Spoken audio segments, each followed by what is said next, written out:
And today we are in Sukhaya balka. This is in the Krasnodar region, not far away from the village of Mizmay. And if you lack sharp sensations in your life, then the most beautiful gorge and fresh mountain river will make up for this deficiency for you. The distance from Krasnodar is about 160 kilometers. The canyon is located in the Guamka gorge between the villages of Guamka and Mizmay. From Guamka, you can take a sightseeing train on a narrow gauge railway. From Mizmay, you will have to walk. We didn't want to stay in line for the train, so we went to Mizmay and then we are going to go on foot. From the abandoned Mizmay railway station, you need to walk about 5 kilometers along the narrow gauge road towards the Guamka gorge. This place is one of the most beautiful and most popular tourist destinations in our region. This is a lot of information about it on the internet, including videos from other bloggers, but if you want to see a review from us, write down in the comments below. At the very beginning of the gorge, we find a large high bridge across the tributary of Gorge river. Locals say that during the war, partisans blew it twice, thereby making it difficult for Germans to conduct military operations in the Caucasus. However, we are not interested in the bridge, but in the stream under it. The tributary is called Dry Beam, Sukhaya balka, and it's the goal of our trip. The administration of Upshan region set several information boards at the beginning of the trail. They forbid walking along the trail without an instructor and special equipment. We fully support this ban and strongly recommend you refrain from visiting this place if there is no experienced tourist in the group who knows the road. But first things first. For a safer trip to Sukhaya balka, our recommendations are as follows. You need the right weather. It should be as warm, dry and cloudless as possible. Midsummer is the best. If there is rains in the forecast, even small ones, you can't go into the gorge. Part of the path goes along the riverbed. On our August day, we had to dive into the water about waist deep. When it rains, the water level can rise tens of meters in just a few minutes. Therefore, before going to the Upshan region, we look at the weather forecast for the village of Mizmay, the village of Guamka and the Laganaki Plateau. Next, your shoes. Convenient for hiking and climbing, it must be well fixed on the foot and not slip. For the water part of the road, you can take sandals or Crocs.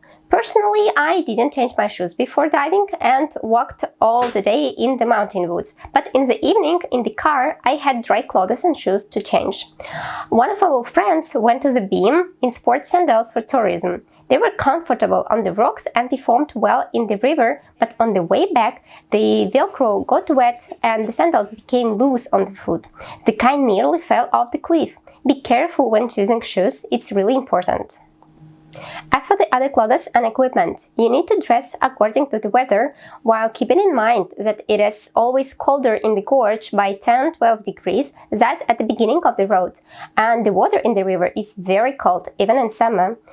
It's better to pack warm clothes in plastic bags so as not to get wet in case of emergency. You should also pack your phone, documents and keys before going to the stream. In a hiking backpack, you can put a small first aid kit, a snack, water or tea in a thermos. Matches, a flashlight and a power bank will be good for any walk through the forest. We didn't take ropes, carabines, helmets or other equipment on the trip, but it's better to check with the group leader for recommendations on the content of your backpack.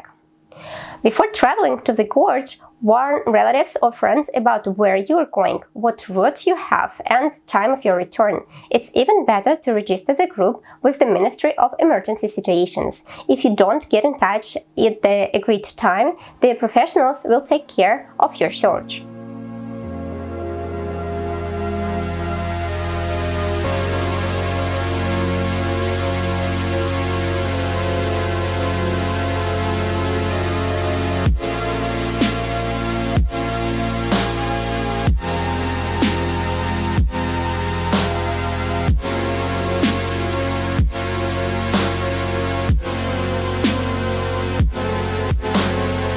Sitting here, see the sun as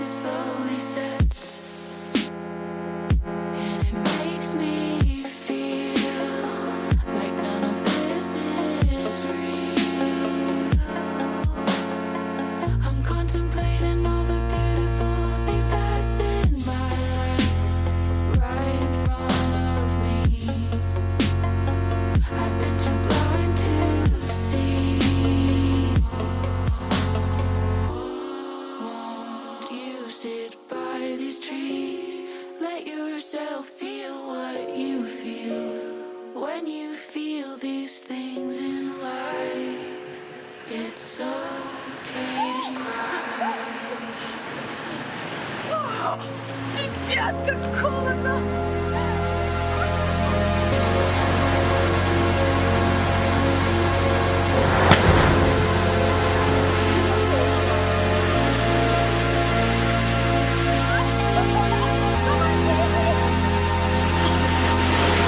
Кофе достала?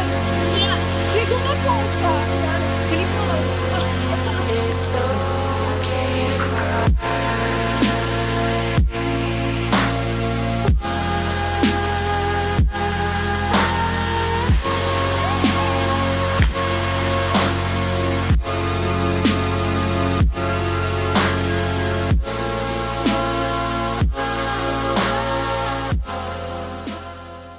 The route itself is not that difficult, but it's only in a good weather. In the cold season, it can be a good test even for experienced extreme sportsmen. The gorge will delight you with beauties, different tropical plants, high sheer cliffs, grottos, and even several waterfalls. Sukhaya balka pleases its visitors not only with unique and almost untouched nature, but also with low population and kind of solitude. Due to the difficult and dangerous path, crowds of tourists from the Guam train simply cannot get into this unique place. Half a day is pretty enough to visit the dry beam, and you can see something else. For example, the monk's grotto is located very close to the last train stop. The road can be made more difficult by returning back over the rocks and not along the riverbed. This way is longer and more intensive. We didn't use these options to leave more time for swimming in the river. For the girls in our team, the most difficult part of the pass was going down from the cliff into the river. From about 3 meters step, you need to slide down along the screwed rope, resting your feet on the slippery relief of the stone. We spent about 20 minutes on these 3 meters, but then we didn't have any difficulties. Walking along the riverbed was very refreshing. The water was icy. This part of the road turned out to be the most dramatic because of the slippery bottom of the river. Be careful. Passing between two sheer cliffs through the narrowest part of the gorge, we saw a large group of grottos, from large and deep to small. A little further, there is the waterfall. It's multi-tiered and quite high, but there is not enough water in it today. In this part of the gorge, there are many deep parts in the bottom of the river, so-called depths. Near one of them, we stopped for some rest and jumped from a cliff into the water. Going to the river was definitely a good idea. After a long walk under the sun, you really want to freshen up. But jumping into the water from a cliff, wow, I still have those goosebumps. I never done this before, it's scary, but I couldn't help but try. In general, standing already on the edge of the stone, I thought about a million more times, should I give up on this idea? But in the end I jumped. The sensations were incredible. At first it was scary, and then it was cold. The main thing is to push off the stone harder and try to jump into the very middle of the riverbed when it's deeper. After walking around and taking pictures, we headed back.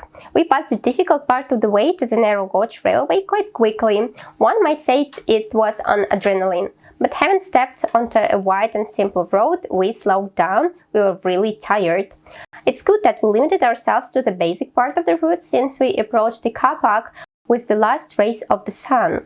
If we had stayed an extra half an hour, we would have had to walk in the dark. Please like, subscribe to our channel, choose safe roads, and see you soon!